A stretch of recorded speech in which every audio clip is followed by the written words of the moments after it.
Good morning. Yeah, There? yeah, I'm here. And You're alive? not yet. You're not frozen? No, No, good. We're but getting. you're frozen. I am indeed. We're Oh, getting. but, I wonder where your coffee is. That's okay. We'll just whenever it arrives, Maybe it we'll doesn't get arrive by itself. it. But now I'm hooked up here. Yeah. Yeah. No, So, that's okay. I think Carrie's gonna bring it. yeah.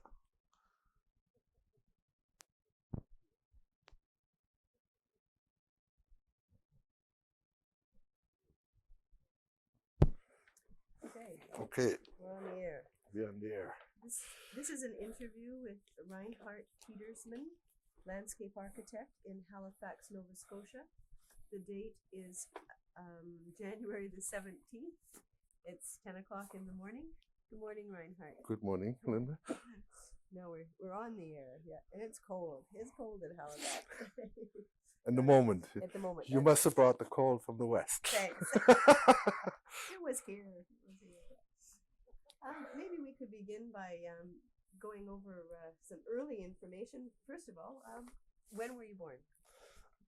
Date Yes. September 26, Yep. 1935.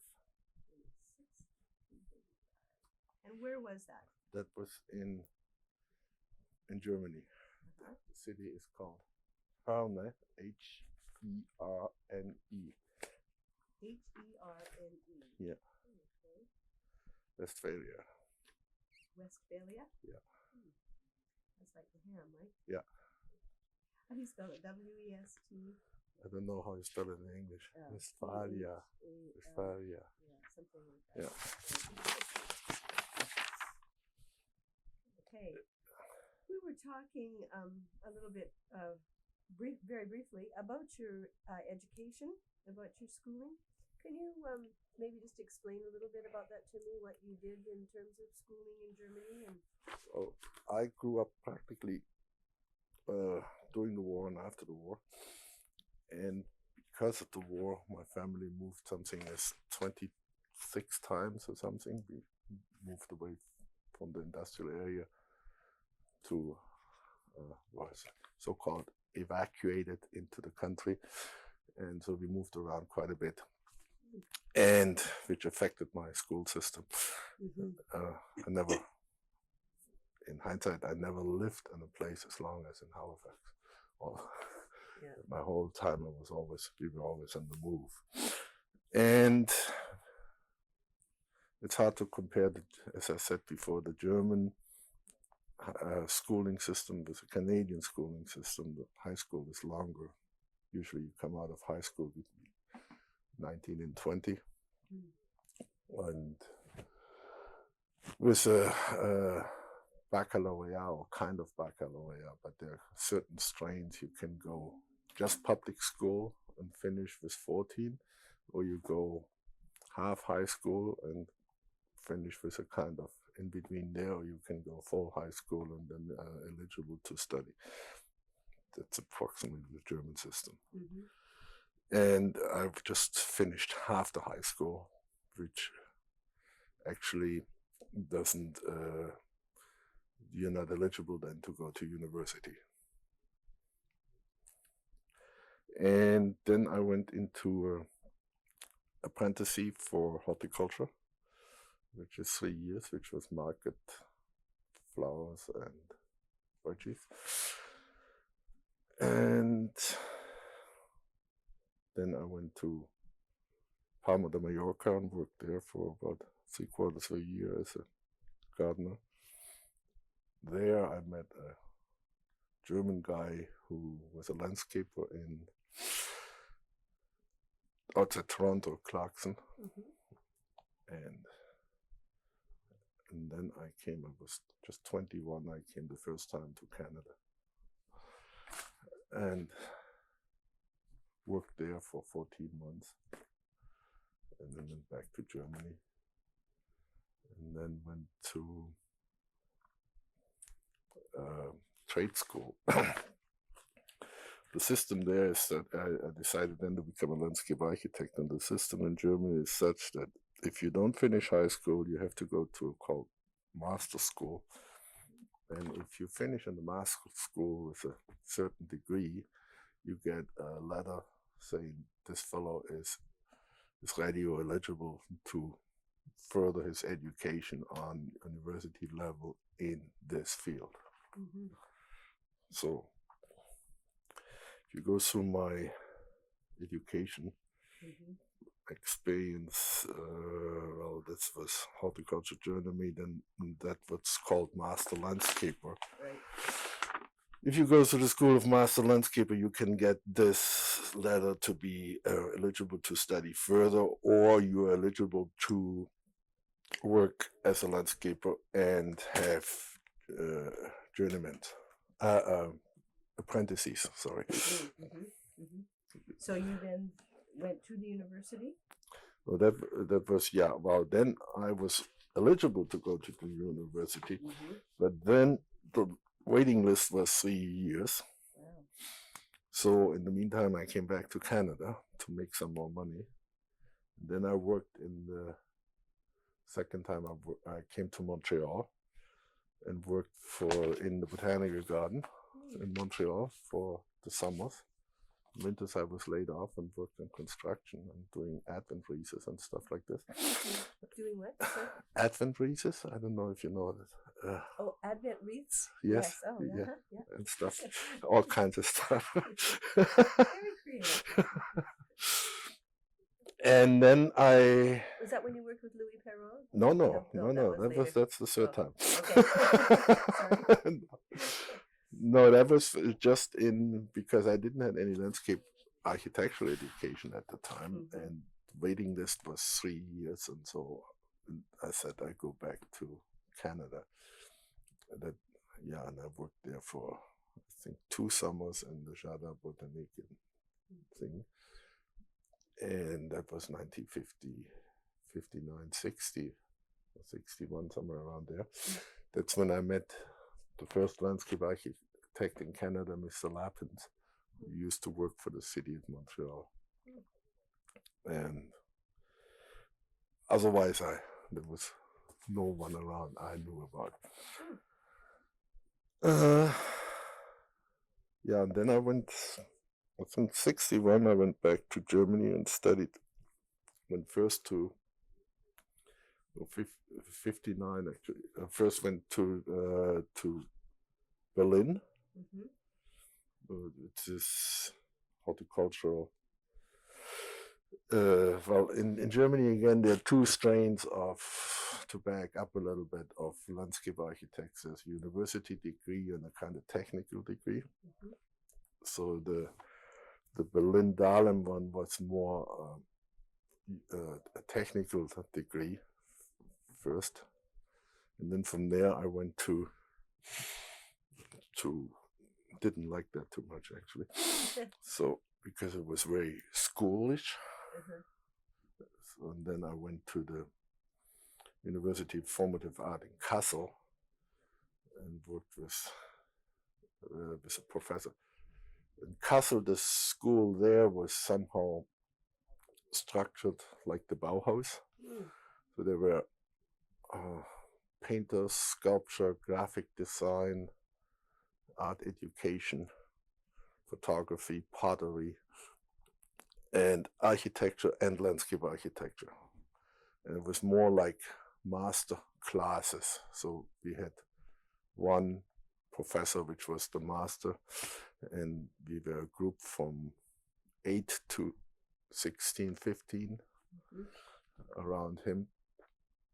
And if we needed technician or other things, we brought somebody in. And that was practically my education. And was that, were you involved in the other kinds of classes as well then? Would you take the sculpture class? Oh, we had to take the design classes. Well, there was, the first year was a kind of basic design. Everybody who came in had to take the basic design courses, which is just for graphic designing or what you can do with paper, what you can do with this pen, what you can do this. This was a kind of basic design which all the students had to take for the first year. And then, and during the study, we took philosophy classes with everybody else. There were lectures practically for all the things we went to. But in the classroom or in the studio, we just had our master and did things like this. And worked on projects, then you'd have that. On real projects and unreal projects, he gave us some things to do which weren't real, but just to get us going.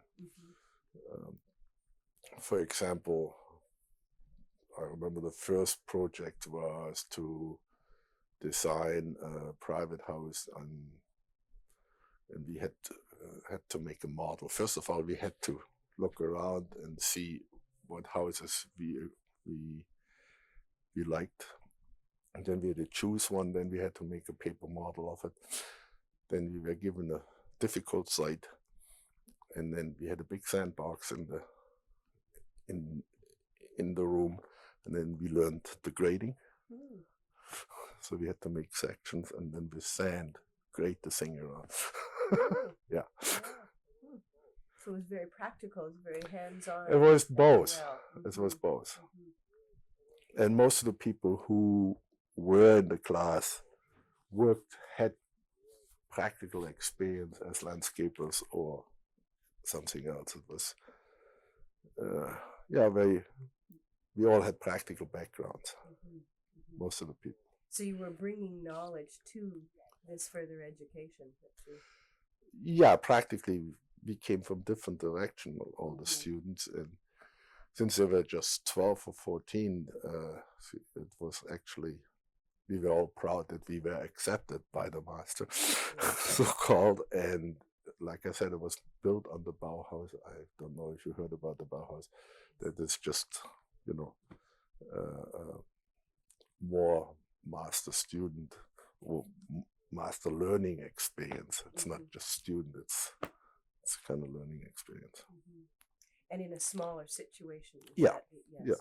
So and it's not a lecture kind of situation. But there were, we had some lectures, but most time we learned on the table. And when our professor came, we went from table to table, and he criticized everyone, and on hand of the criticism, the discussion involved. And we learned a lot through heated discussion between ourselves and somebody else. We learned teamwork because the architects were next door, and we put our nose in there and discussed things with them when they came over to our studio. So there was a constant exchange in the school.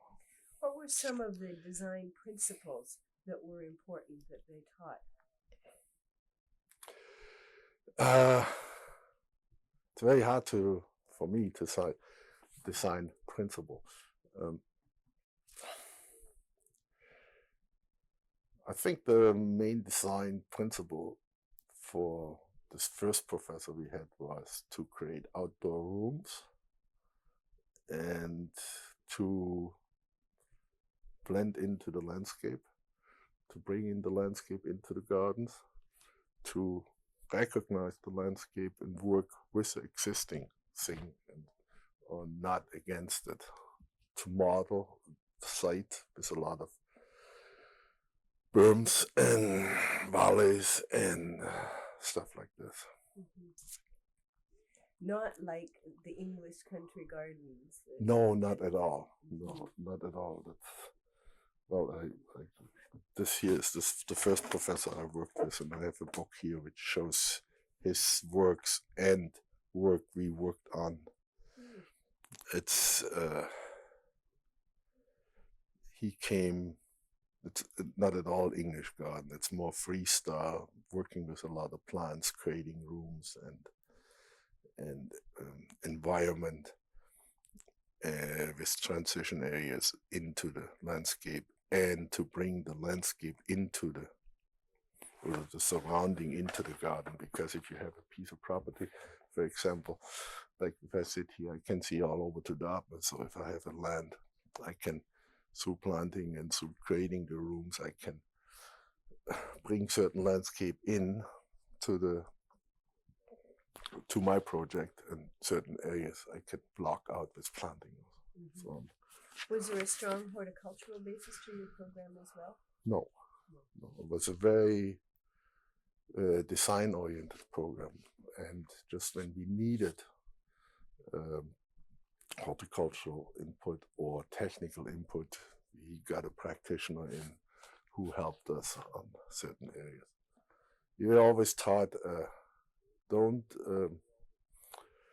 burden your brains with details, but learn how to find it if you need it in 5 minutes. Mm-hmm. He always said, books, everything is written down on papers and books and so on. Just learn that if you need it, you find it.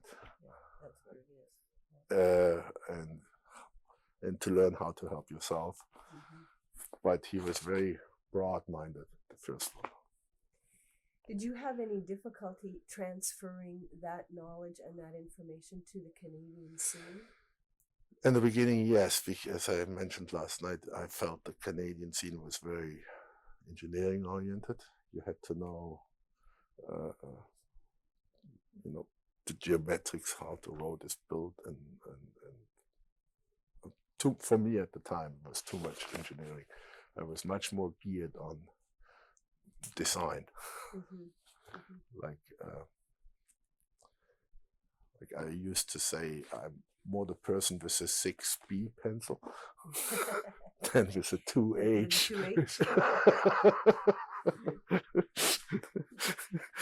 And the engineers are definitely the 2Hs. You know what I'm trying yes. to, yeah. Did that influence or impact your design ability, do you think? Here? Mm-hmm. No, I don't think so. No, I don't think it impacted my design, because if I needed it, I worked to find it, or I asked other people to help me, and I don't think it influenced. I think it maybe helped me that I was more 6B than 3H for myself. Yes. That's my personal feeling.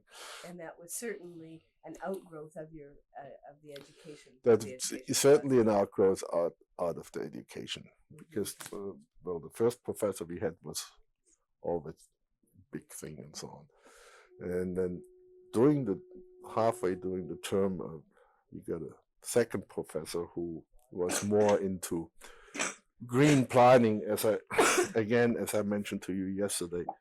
The negative planning. Mm-hmm. Would you just go through that again, please? Negative planning. Negative green plan. First of all, my first professor called himself landscape architect, and he was very involved with coming out of the school from out of Berlin. There's a guy called Karl Förster who practically introduced perennials into the garden. He was very well known, and there was a group, and I'm sure if you talk to, what's her name in Vancouver? Sorry, Cornelia. Yeah, Cornelia met Mr. Martin, my former professor, as well. She knew him as well, and it was a site again from the Bauhaus. So in his own house where he lived, he had a wall painted by Schlemmer. I don't know if you ever heard Schlemmer. He was a famous painter from the Bauhaus. So there was a whole group who were always in discussions and in working and so on. So it was more the artistic and thing group. And then he took over as dean in the university in Berlin, the landscape architecture program. And we got our second professor, which had other influence on us again, was a guy named Günter Cimek. And first he came and he called himself Engineering Bureau for Green Planning. So there was a totally different aspect. First one was free, and the second one called himself just by the name engineering. And our group we were in the air and we discussed. And it was very exciting. A lot of beer and a lot of discussions. And 6B pencils. Yeah, but I mean, again, but I must say, during the school year, sometimes we just sat there, had beer, and had heated discussion with the prof and with everybody else. I remember one case where this professor brought in his new plans for a new botanical garden in Germany, and showed it to us, was very proud, and we just took it apart. I remember he ripped up his plant from the wall and said to this one guy, "Mr. Prince, I never criticized you like this." Rolled up his plant and marched. I just explained that to say that it was very open, very confrontational and stuff like this. This guy later, just when on the end of my studies, and I had all my papers already done for coming back to Canada, he got the contract to do the Olympic site in Munich. And he asked me if I would go with him. And this Mr. Prince I just told about, he asked Mr. Prince and me if I would help him to do the Olympic in Munich. It was the hardest decision in my life because I had all my papers to go to Canada, and that was, for a young landscape architect coming out there and maybe doing the Olympic site, that was very exciting. So I decided to come back here. And it must have been one pass. That was a big choice. That was a big choice, yes. Yeah, but there's a guy who went with him to Munich, and he is now teaching in Kassel at that university. Isn't that great? Yeah. Now, this is the man who worked on the negative? Well, this is the man who worked more on overall planning. He started out with his office. So what he did is, he did for certain communities and cities, he did the plans which started off as a typical site analysis and landscape evaluation and existing built-up areas, and then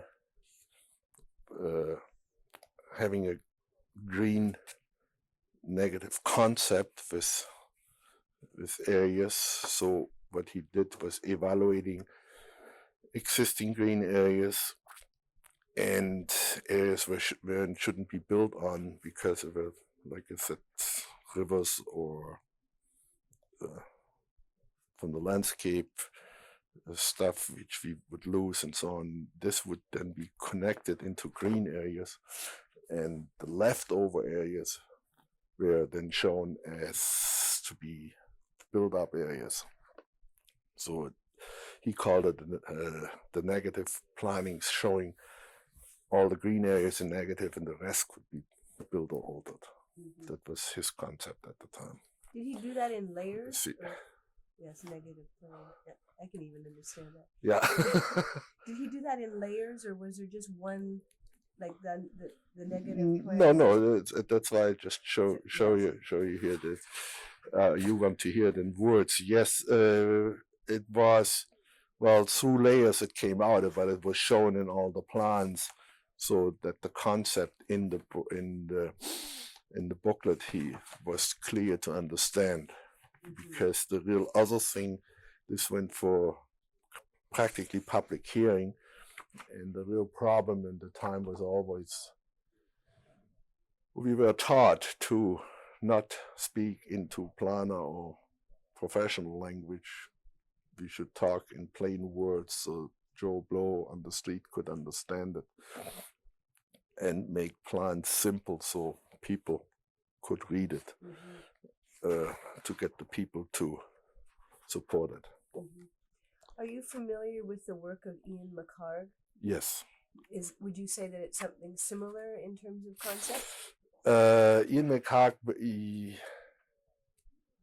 yes and no. Ian McHarg did the overlayers. It was more practically oriented here.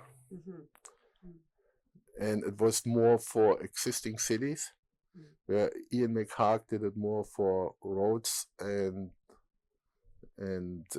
new subdivisions and new development areas. And Ian McHarg, it was about the same time.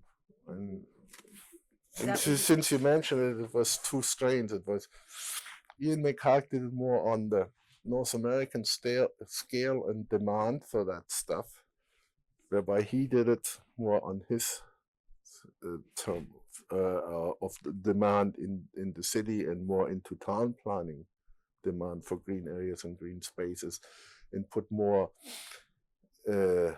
activity rooms, landscape architectural activity rooms into the detail.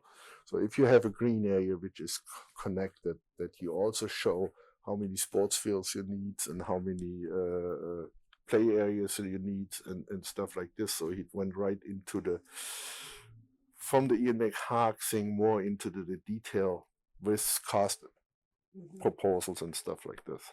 Would he also include in those negative spaces, the ones not to be developed, cultural resources as well as natural resources, or was it more strictly? Well, I don't know what you mean by cultural resources. It was all the recreation demand, like sports fields, play areas, and all this was, and sure, the cultural. We always looked at the schools or open public spaces where people come. How could people walk as an alternative for the streets, and incorporating bikeways and all this kind of stuff. My question was aimed more at cultural resources, being any archaeological sites or historic sites or things along that line. Yes, but it wasn't. If it was there, but I mean, in the green, in Europe, the cultural sites are usually downtown, built up. Already covered. Yeah. Yeah. Covered years ago. No, that just shows the two strains of the different professors I had. The other thing was that my Mr. Matern was very connected in the international, or knew all what was going on. So we had Ian McHarg there for a while for a thing, and we had Bull and Marx there, and we had Jackson there, from Texas, in these years where I was here. So he had since first Mr. Matan was doing hours and in Berlin, and then he was just in Berlin, and then he always brought these people in to give guest lectures in Kassel and in Berlin. How do you spell his name? Matern. This guy.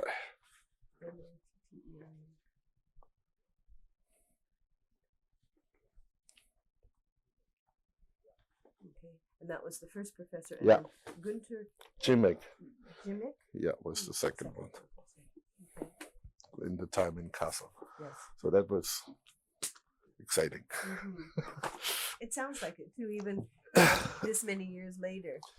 I can still see the enthusiasm. Yeah, it was the enthusiasm also because we had, as the landscape architects, we went into the paint, or I went with the painters, with the sculptors, and if you're in the environment, automatically I think you absorb something of the spirit. Yeah, and there's so much can happen in that exchange in a social kind of way. Yeah, and the nice thing was that it was so small. Years after, I went back to the university, which is now huge. And I think the landscape class, you have something as between 200 and 300 students. And it was just gone, the atmosphere I worked in, because it was 60. The school were actually old barracks.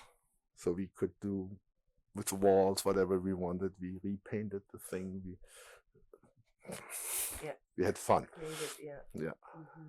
That would be a great atmosphere. Kind of the atmosphere that everyone needs to have in a design program. Yes, which is hard to, even if you try to create. Sometimes it works by itself, or sometimes it doesn't. It's very hard Mm-hmm. to gear this way. At the same time, one of the professors started international art exhibition, which was in that town every 4 years, which is called the Documenta. I don't know if you ever heard about it. It's, which is still going on. He started it, and the 1 year we were there was the Documenta, and we as students helped to build the exhibition and met all the current big guys from the United States, and it was fun. Mm-hmm. And that is, isn't it, as a student, when you have that opportunity to be exposed to people on an international level, it's a broadening experience. It's a very broadening experience if you're exposed to more than just your landscape architecture. And I personally always think, university means universal education, and the education is getting too specialized into one direction. Into very narrow specifics. Very narrow, yeah. And the demands, but this is also because the demands are very specific, and constantly increasing. That the poor students is just hammered by what he has to turn out and hasn't got time to do anything else. The product seems to be the important part of education rather than the process. Yes. Yeah, that's my feeling. Anyhow. Okay, so then you came to Canada. The third time. The third time, that's right. And so since I was the last time in Montreal, I arrived again in Montreal. It was the year after Expo. Oh yes. And in my little mind I thought, suddenly there are 4 or 5 big landscape architectural offices in Montreal, and you might be able to get a job there. Then I arrived, and all the offices were falling apart and were gone, and so on. So I was running around to architects wouldn't hire landscape architects. I had the feeling we were looked down at, planners and stuff like this. That's in Montreal. So Louis Perron gave me a job, and I worked for Louis for, 3 or 4 months. And then Louis Perron went to golfing, and I was unemployed for 2 or 3 months. And then I got a job with Parks Canada temporary job with Parks Canada in Ottawa. And Parks Canada in Ottawa after 3 or 4 months. Well, yeah, I started in January and worked there till March, April, something like this, and then they shipped me to Halifax. So I ended up here in Nova Scotia through Parks Canada. And you worked with them until 73? Yes. Okay. And well, again, I was lucky at that time. Parks Canada had 2 new parks coming on stream. One was Couchibuquak National Park. I don't know if you heard it or seen it, and Gros Morne. And on my way from Ottawa, I was first still working for Ottawa, and I was supposed to help a professional planner to go over the concept plan from Couchibuquak to re-evaluate the first concept plan. And my stuff was in storage, and I was supposed to work for 3 or 4 months in the park right there. Then the guy from Ottawa came and said, sorry, we didn't get the money and the thing through for the planning office. Now you're here, you just go ahead and do it yourself. So I, young, eager, worked my ass off and changed the whole plan. And did a lot of things which, from the European standpoint, I would like to see to be put in for example, I don't know if you can publish that later on, but I came to the point that national parks is just for middle and upper class, because to get to a national park, you have to have a car, you have to have camping equipment, you have to have all that stuff by poorer people and so on, who don't have this and never see a national park from the inside. So I had in my concept, I had a kind of camp built in where single mothers and big families could be bused out for a week or two to live in the national parks, or a group of school children live there. Again, the system from Germany, where the teacher takes the whole class out into an environment for 1 or 2 weeks and teaches you biology or stuff on site, and the kids are forced to live together and share together and do all this as a kind of educational system. So I had something like this built in the Kutschebukak National Park, and I got nearly thrown out for that. For even suggesting such a thing. So that obviously didn't go into the plan. It wasn't my plan, but it didn't go in. No. But there it clashed practically my view, European, more social oriented and so on, versus the North American view. And I realized that Parks Canada actually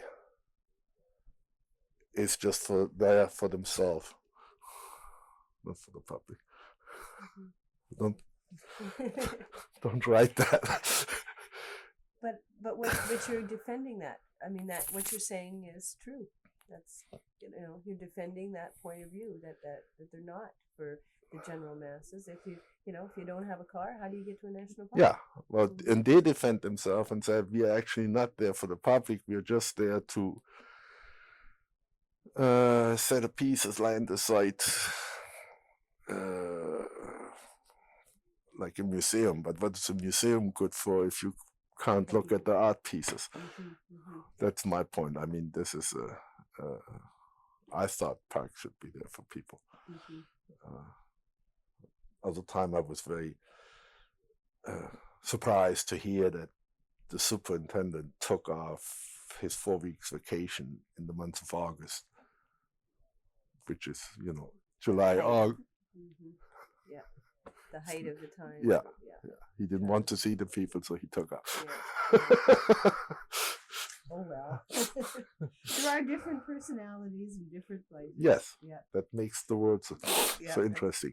Going around. Were you ever, since that time, have you had any opportunities to use those ideas in other parks or other places that you've designed? No, not at all. But coming back to Kutschebukak, actually, most of my master plan changes of my master plan otherwise were accepted. I practically feel that was one of my bigger achievements was Kutschebukak National Parks, because after the master plan, which I designed the first campground there, I designed the first day use areas there, and I designed the main entrance road, and I consider it for myself my park. Yeah, good. I did a first boardwalk, which you see now in all brochures from New Brunswick, which is a kind of winding boardwalk going out to the lagoons. And that I feel that is one, well, what you say, but a major piece of what I did in the time I was with Parks Canada. And again, just luck that we had parks there, and that I, as a second and third on the thing, was given Kutschebukak, because parks people felt Kutschebukak is, it's a drag, it's just a political park, it's not nice, and everybody was, the top of people say, well, grows more, that's spectacular, I worked there and you can do that. Yeah. So it's nice that you got to. Yeah. And then you went with Can Plan? Yes, that was actually the chief planner from Parks Canada left and went to this very aggressive young company, engineering company, who had a planning sector and he took me over. And I was frustrated with Parks Canada because of not being promoted or not being told I'm good enough, or always put down on the yearly evaluations, not ready for advancement, and spend too much time in the field, and I should be deciding everything from the board, which is totally against my thing, because I don't think I just have designed one thing. I haven't seen the site, because I personally feel it's very important for me to let the site, as I say it, the site speak to me, to absorb the surrounding and the thing, because usually all the plans you get is just property lines, whereby this is just little piece, little mosaic piece out of a big picture. And unless you get the big picture, how I can you need- design for it? I need the big picture, as I said before, again, because of my concept to block things out or pull things in. You see, if you have a garden, sit there, you have a nice view, you take the mountain in up to 10 miles, you see it, the horizon, everything else. So what kind of work did you do with CanPlan? In CanPlan, we worked on a subdivision. The main work there, that was actually just a short time. We did a big development plan, and tried to develop the site to the existing grades and natural features. Not going more with McHarg or more with Jimmick to look at the contours and to look at both the engineering part and the existing landscape part. For example, that you don't have to pump sewer, that you don't have to, or as little as possible, pump water, the natural drainages, and so on. Practically what we tried to do, there was a big flooding area, and tried to develop the land, working with the land. Where was that? Here in Halifax. Yeah. But this was, again, I was getting frustrated working in there, because a lot of overtime, a lot of things, and the company was just maybe growing too fast, and they put me in a basement office with no window. I said, that's it. I can't live here. I'm not a mushroom. Practically. I need daylight. Daylight, yeah. And then I quit there, and then I was sitting here in Halifax and saying, so, going back to Parks, you're too proud to. You don't want to work for them. You either move away and you don't know where, or you start on your own. So that was the time when I started my basement. And what are some of the projects that you've done on your own? Well, first I did little jobs, and the bigger job I did on my own, this was the Canadian Coast Guard College, which was a federal project. And it was the time Hans Hageratz had this little section built up in Ottawa with 2 or 3 landscape architects. He was a chief landscape architect, and he had regional landscape architects who were in charge of the regional project. And he required a landscape architect right from day one, even in the planning stage.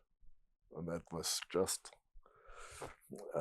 practically new, and I was able to work with the planners and with the architects from day one, had word where to put the building, and the whole thing was just great. I got cheated on the fees, but I was didn't know the business side of the profession. Mm-hmm. And this is actually then was a project which run nearly over 10 years in different stages. Mm-hmm. That's published in Landscape in the World. Oh yes. Yep. Yeah. Mm-hmm. And also in some other Mm. brochures from the CSLA and some calendars we had before. I don't know if you have ever seen the CSLA calendars which were given out, which we did, which was actually a good idea. I have some here, I can show you later. Okay, thank you. My collection. Part of the collection that you know where it is. Yeah. And there were lots of different phases to that project. Yes, there were.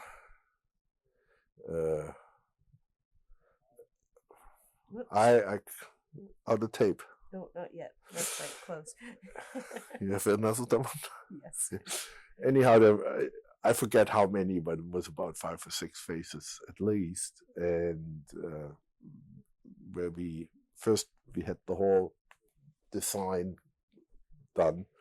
And again, I was very proud that practically my overall master plan, or I had the direction was accepted, and then we worked on the different phases. And there were different parts to it. Yes. Well, that's the phases, I call the phases, which are the parts which was first the academic, then the residential, then the machine shop and the boathouse and the sports field, and then extension of the residences. So it was these phases. And were there some new concepts that you incorporated into that? I don't know, if you can say new concepts. My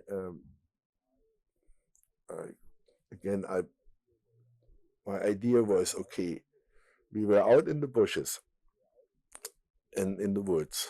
So close around the building, I had so-called landscaping. Then I had to have it because. Yes, that's true. I'm sorry, you were saying to. Well, there were yes, clean Mother Nature, what I called it, which was selective cut and clearing. So, selective cut and cleaning, which means along the highways.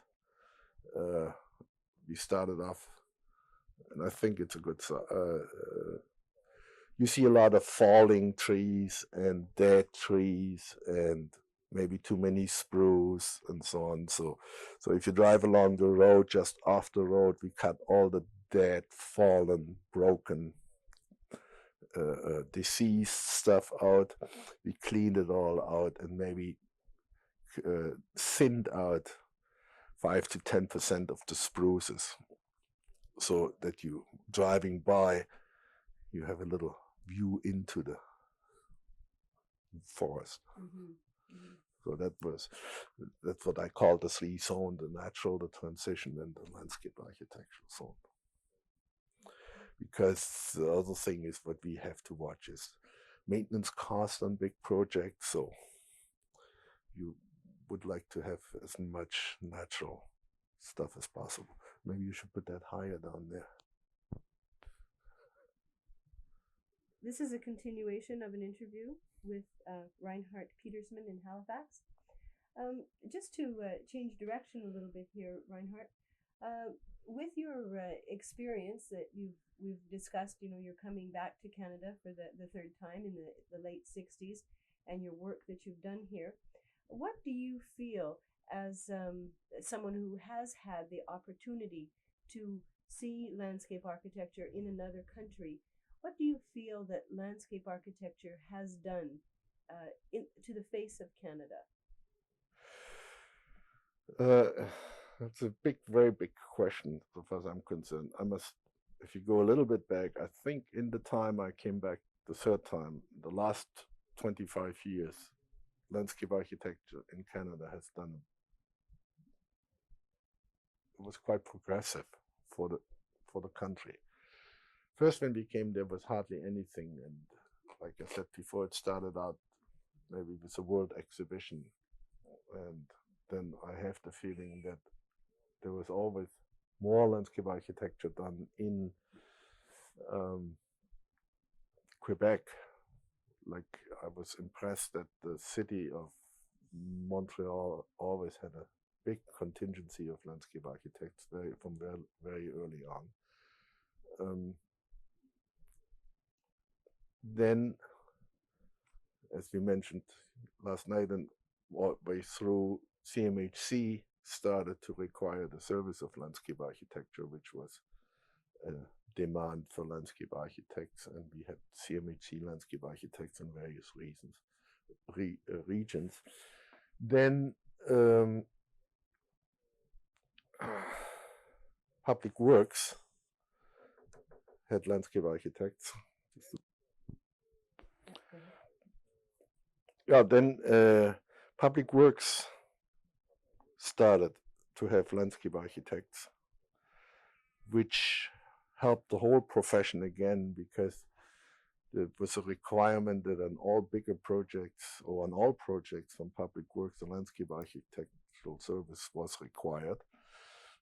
Again, CMHC and Public Works, so far as I'm concerned, was quite an achievement from Hans Haggard, which, as I know, was never really involved much with the CSLA, but did a lot for the profession.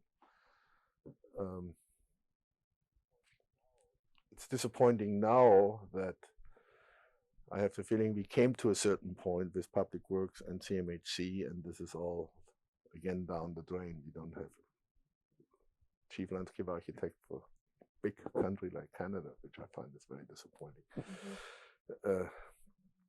So I would say the profession is a kind of roller coaster thing, up and down. And in the moment, we have more schools and more students coming out and less work. I feel very bad for all the young students who are in their best years and in their best time and want to produce and so on, and there's not really too many jobs to go to. I don't know if this answers your question, but in general, I think the profession went quite ahead. For example, if you look Vancouver on bigger developments, again, World Fair was it, where there were a lot of landscape architectural involvement. Then the Olympics in Calgary, where there was landscape architectural involvement. In some areas, finally, landscape architects get involved with road planning and erosion planning and stuff like this. But in general, I feel that, as mentioned last night, we are in the position now that we somehow missing the boat, because we should be much more involved in the whole theme of sustainable development. Peter Jacobs is pushing quite hard and doing a lot for it, and in so-called environmental planners, and there are a lot of environmental planners coming on the scene, which I really don't know what kind of background they have. It's usually geologists and geographers and kind of thing, but we should be much more involved in planning this. Sometimes I see a problem with our name of the profession, like landscape architect. It's like landscaper and guy taking care of the front lawn, and not really having the broader picture, what we really should be doing or which direction we should be going. I don't know if you get the drift, but I mean, we should be more involved, making ourselves more, going more readily with the demand. How is that demand created, though?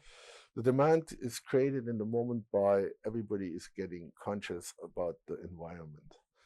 Everybody is conscious about on one side about keeping trees, planting trees, and so on. On the other hand, we have this strong engineering impact here in this country, which the trees are more mutilated because the power lines have preferences. For example, you were here in summer in Halifax. One of the greatest assets in Halifax are the street trees. The street trees are all planted around 1900, and a lot of these street trees are in bad shape. Not only here, it's the same in big cities like London and other cities. In Halifax, there's not too much being done about the street trees. Every year, for example, again, it turns my guts when I see the big backhoes going along, ripping out sidewalks and ripping along the trees, or in winter, the crews coming and cutting out V-shaped for power lines and stuff like this. And the poor tree, had less room, no fertilizer, nobody looks after it. And I mean, it's one of the biggest assets we have visually. Mm-hmm. This is just an example. So I think we should open up our eyes and saying, where is the opportunity to make the public aware that we can help them and jump in there on the bandwagon? Because there seem to be wokes, especially in North America. There's once, air pollution, then it's environmental thing, then it's this, and then it's that. It all comes in waves, right? And you should be somehow capitalizing with a profession, because in the moment it would be, I think, a great opportunity to do that. And that involves more public awareness of our profession. I think we all try it on our little scale and little things. In the building industry and projects, we should be involved from day one. We have, through the 20 years, we have maybe 3 architectural firms who do that now, who see that it's helpful that we are involved in, even from the site selection, location of the building, up to the end. That our real impact is, even if we don't have money for the gravy, frontation planting and planting, but if we do it right from the beginning, I always said we first have to make the cake, then we can decorate it. And if we don't have money for the decorating, at least we have the cake. Mm-hmm. We can do it later and so on. We can do something, coordinate things. Another point I feel through my practice is that landscape architects ends up doing a lot of coordination between architects and engineers. Engineers always come and say, well, there's my water line, I go right through, make a trench here. I need at least 30 feet for the bulldozer, and so on, instead of coordinating, even if it costs a little bit more to go around, to put all your services into the road. I succeeded in Kutchipukwak National Park, where I declared left and right of the road so-called service corridor, so we could have our power line just far enough in so you don't see it from the road. But if you walk from the road through the service corridor, finally you're in the bushes, and not if you go for a hike, suddenly after half an hour you come into a power line thing. Mm-hmm, mm-hmm. Stuff like this. And Carrie and myself, or in our office, we feel we end up as coordinating certain things, which is actually not our work, but a lot of our results, or good results, come because we're coordinating with engineers and architects. What are some other methods of public awareness that could be undertaken? Oh, I think there's a lot. In this day and age, there could be videos. There could be videos made about our profession, which could be sent into high schools. It's not, first of all, we get quite often some requirements from guidance counselors about our profession. where we not had too much to hand out, or we did, or I personally think we should start education in high school level, videos and pamphlets and stuff like this.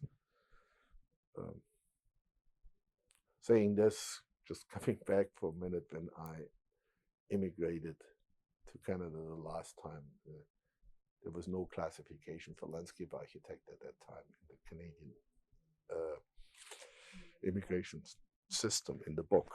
So he didn't know what a landscape architect is at all. Where are you? Yeah, who are you? No, I mean, and maybe having articles in the Globe and Mail once in a while. There was one about Cornelia once, and there's so many magazines which people who are interested in garden and so on buy, or even in maybe people who buy garden magazines know about landscape architects, but in general, just talking more about our profession and being more aggressive. And should that be done on a local scale, like APALA and OALA and the local components, or do you think that's something that CSLA should be undertaking? What I feel is, in the local, we try our best as much as we can, but through the years, you get so involved in running a little office and make your living, you end up thinking about it, but never get around doing it. I rather would like to pay, and that's a touchy issue, more fees to the CSLA and have somebody there taking professionals, and what we need is a kind of lobbyist in Ottawa. First of all, I think Canada should have at least chief landscape architect in Ottawa. We have horticulture and agriculture and all this. The landscape industry is a big industry, and the landscaping contractors, there are millions of dollars spent in this, and it should be done right. I think we are very often in on the beginning on budgets. We fight for putting budgets aside, which gives again the landscape contractor money to build the thing. So actually, well, it's always a follow-up. And in this country, everything is measured by money and budgets. So we should really get on the bandwagon and call ourselves a kind of industry, or the beginning of an industry, because we are a part of a industry, so far as I'm concerned. It's very difficult with landscape architects. They're also individualistic. But still, there's enough of a connecting thread that there could be a unified approach. Yes, and I think I would rather, like I said before, would pay $50 or some more fees and have something which really is able to do something. I spent hours on board meetings where we fought for $5 to $50, which I think was a waste of time. That's right. And as you say, you don't mind paying the additional money, provided that something is given in terms of a service like this that you can't spend time on because you're trying to run a business. Exactly, and I'm sure I will get half of the 3/4 of the membership in my neck, because the other problem is that all the landscape architects who are in position like a civil servant's position, they give a who about the profession. They don't even want to join. They're not interested. They found their slot.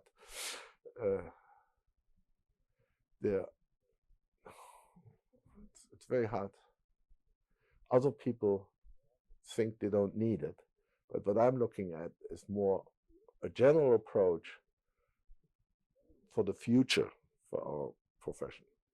But another issue I have since years is that the CSLA has not enough direct contact with the students.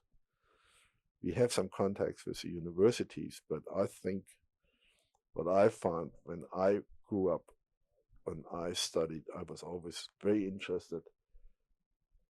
Who is this profession? I want to join, and found it very hard to get real contact to the profession.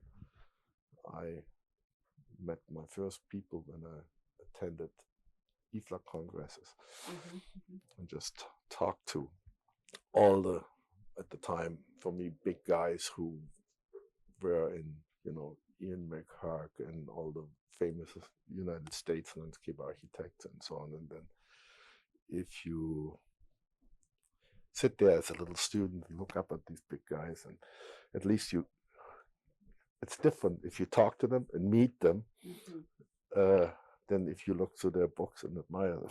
That's right. That's right. How do you think that could be accomplished in Canada? Would you be willing to yourself go and be with students? Well, I always like to have students here in summer and and the students are usually okay. They help us, and we always take time off to show them around what we did and do and what projects we did, and try to immerse them somehow in the feeling. And it's sometimes successful and not successful. The schools are in Guelph. It's very hard to select students. It's maybe one problem in this country is we are too big, and the direct connection is hard to get. Because it's different if I talk to you on the phone or if you sit in front of me and talk to you. Absolutely. Right. And yeah, but I mean, otherwise, what I always felt, for example, that on CSLA conferences and even on board meetings, maybe a student council director or whatever they call themselves should be involved. That they see the day-to-day life and the day-to-day problems and bring in new blood, and the transition is they know more what we're up to, and we know more what we're up to, what their needs are, and what they're up to. We talk to the professors, but I find the whole I don't know if that's not for public debate again, but I find the whole education system in this country a kind of industry. The universities, they couldn't care less what's needed and what's not needed. They offer something where they can sell to students, and then the student on his own, there's not enough day-to-day connection between the profession and the students. Right? There's sure the curriculum changes, but still there's the curriculum which goes. But it's maybe because my education wasn't that formal. It was more open this guy's eyes, make him work, teach him what's good, and the whole environment. It's more again 6B, that the guy understands what's important and what is, instead of knowing a percentage of certain little things. Yeah, they're having that general, the big picture instead of the specifics of the technical nature. Yeah. Well, kind of along that line, what do you think that the future of the profession of landscape architecture is in Canada? I think there's a great future. It's depending on the economic situation and so on, but I think there's still a future for landscape architects again. And I think who made the survey? I read about the survey, what kind of individual there actually are in the profession, and knowing that a lot of people who study landscape architecture are quite able to cope with other professions. I know a lot of people who, well, one was a landscape architect, he's now director of engineering for a big grocery chain. There's another one who is now in whatever, Doug Harper is in the park as in upper management. But it somehow seems is that these people get away from landscape architecture, are somehow disappointed about their landscape architecture, or try to forget about it and move on to better, bigger things. Mm-hmm. But you think that there are enough people who are interested in the profession that it will maintain itself? Yes, but the real other thing is we should stick more together and do more together. Mm-hmm. Because yeah, too much. It's always the.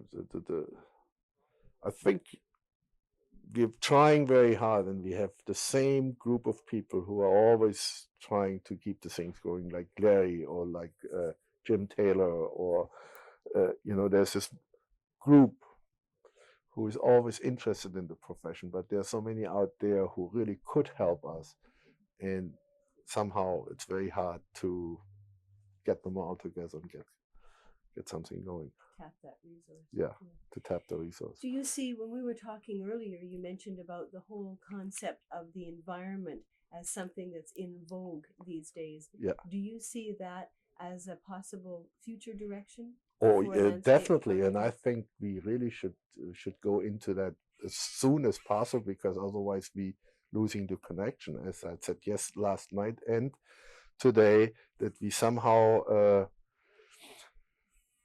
might miss the boat, because there's so many people around who call themselves environmental planner and other stuff, and environmentalists, which do a lot of work which we could do in a certain degree even better. Mm-hmm, mm-hmm. Do you see any other possible directions for landscape architects? Well, that's the environmental planning, and then I see directions in the general planning as well.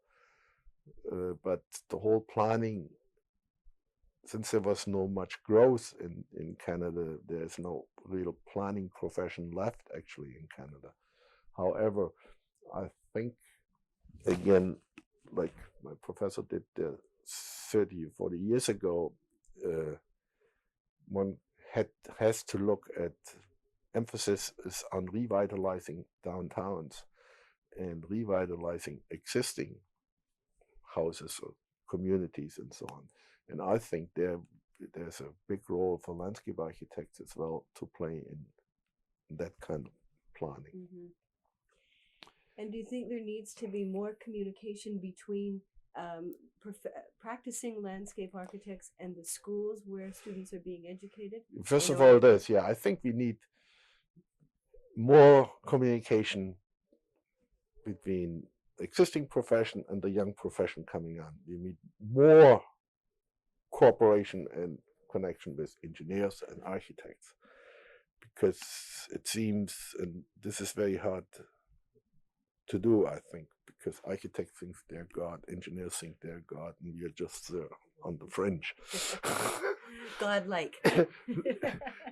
Yeah, but I mean, teamwork, and educate the young people to become team members and team players, because real things is done in team. If you just sit in your own little hole without bouncing up your ideas on other people or exchanging your idea, or be forced to talk about your ideas.